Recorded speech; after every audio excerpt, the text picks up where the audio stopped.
Hello everyone, welcome back to Design Schooling. In the series of Introduction to Wireframes, now let's move on to our last segment in which we will learn about the mockups. The mockups are just as important as wireframes and prototypes. So in this video, let's know more about it. So what are the mockups?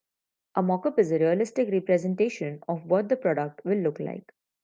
Typically mid to high fidelity, mockups reflect the design choices for color schemes, layouts, typography, iconography, the visuals of navigation, and the overall atmosphere of the product. The mockup is a full size model of a design or device used for the teaching of demonstration, design evaluation, or promotions. A mockup serves as a visual draft of a web page or application.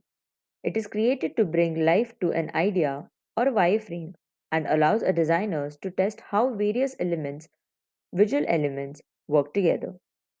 Mockups give stakeholders the ability to see what the page will look like while making suggestions for changes in layout, color, images, styles, and more.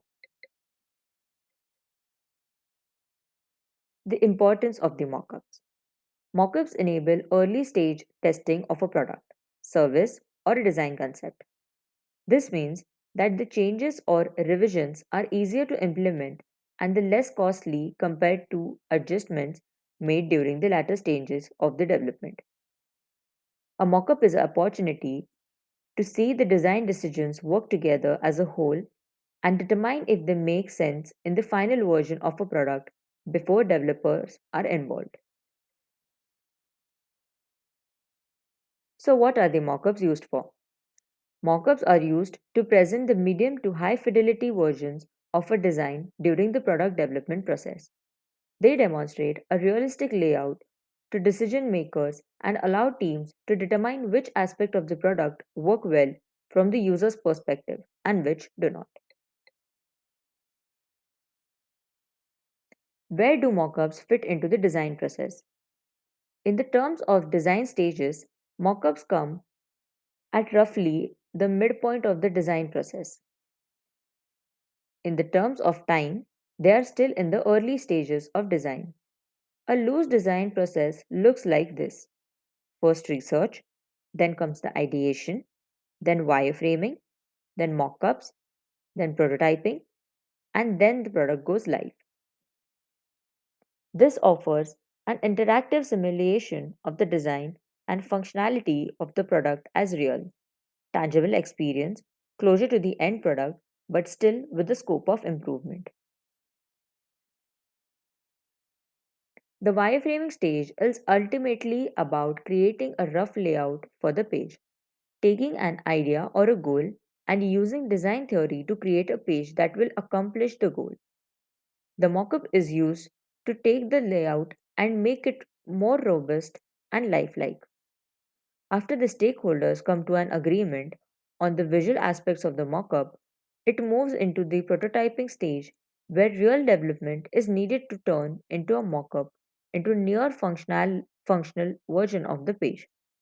All this happens before a page goes live and is tested with the real users or visitors.